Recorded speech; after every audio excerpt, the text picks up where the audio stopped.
Y'all, this story's so good, I had to bust out the new hat for it. Now to Florida, where former Congressman Matt Gaetz says he will not return to the House, leaving the solid red seat completely up for grabs. Now, there's a lot of places I can think of where Matt Gaetz doesn't belong. Congress, the government in general, a 17-year-old's bedroom, the list goes on, right? In fact, the only place I believe he actually does belong is on a sex offender list, or better known these days as Donald Trump's administration. Now, let me know if you agree in those comments down below while kindly also subscribing.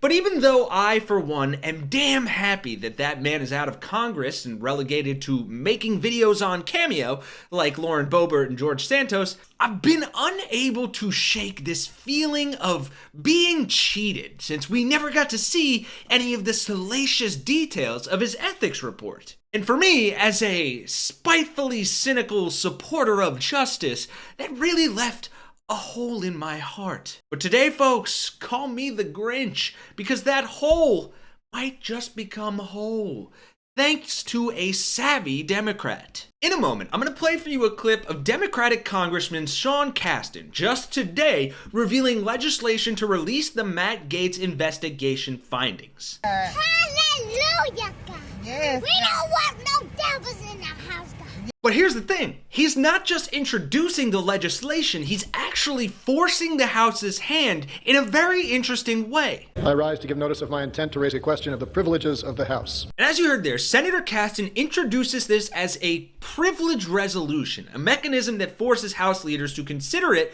within 2 legislative days, putting the deadline on Thursday. Which could be huge, because it means Christmas would come a whole 3 weeks early. Now, obviously, there is still the Republican roadblock to get around. You may remember one of the Republicans' moral high ground sticking points was that they don't release ethics reports on private citizens because they're holier than thou. Speaker Mike Johnson says the report should stay sealed. And I would be concerned about opening the Pandora's box of saying that the House Ethics Committee, with its vast resources and unlimited power, effectively, could investigate private citizens and release reports about them. And seriously, your argument is that if they can investigate Matt Gaetz for having sex with an underage girl, then they can investigate anyone for having sex with an underage girl. And is that really what we want as a country? Yes! Yes! But there may actually be some good news there as well. Because I actually found the resolution, and I'll link to it below, and something of note that you'll see in this clip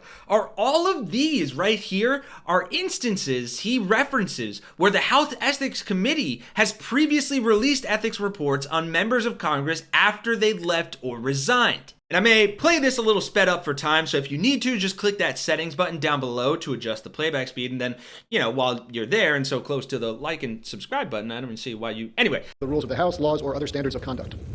Whereas over 3 years, the Committee on Ethics of the House of Representatives compiled an extensive investigative record pursuant to Committee Rules 14A3 and 18A into allegations that Representative Gaetz may have engaged in sexual misconduct and illicit drug use, accepted improper gifts, dispensed special privileges and favors to individuals with whom he had a personal relationship, and sought to obstruct government investigations of his conduct. Whereas on November 13, 2024, Representative Matt Gaetz announced his resignation from Congress. Whereas there is precedent for the Committee on Ethics of the House of Representatives to continue investigating and release reports of investigations into former members of the House of Representatives.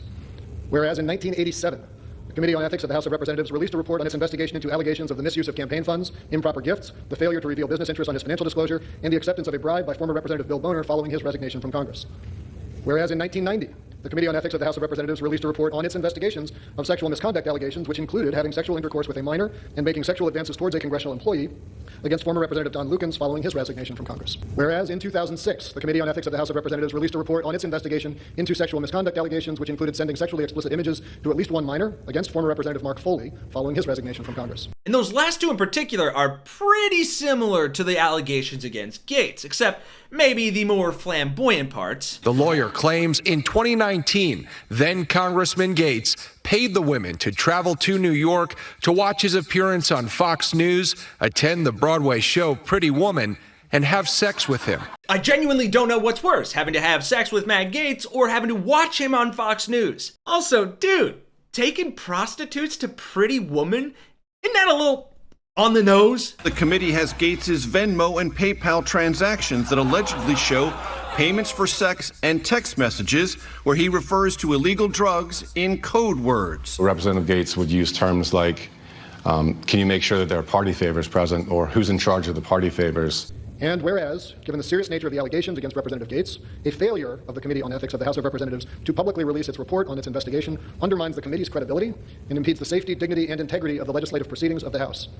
Now, therefore, be it resolved that the Committee on Ethics of the House of Representatives shall immediately release the latest draft of its report and a summary of its findings to the public, including any conclusions, draft reports, recommendations, attachments, exhibits, and accompanying materials, with such redactions as may be necessary and appropriate to protect sensitive information, including witness identities, relating to its investigation into allegations against former Representative Matt Gaetz. So where does that leave us? Well, unlike Gaetz's code word for blow, it's impossible to know for sure. Speaker Johnson's office did not reply to a request for comment on whether his stance has changed. The Republican Ethics Committee chair, Michael Guest, declined to comment when asked if the committee would now release the report. And Congresswoman Susan Wild, the top Democrat on the committee, declined to comment as well. But the Ethics Committee meeting is scheduled for Thursday to discuss next steps concerning the congressional investigation. So we will have to wait until then to see. But if this goes through, I know exactly where I will be. And that is right here, making a video for you all to break it all down. So make sure you like and subscribe to stay in the loop. Thank you for watching, folks, and let me know your best Matt Gaetz jokes down in those comments below, because I had a few I wanted to slot in that just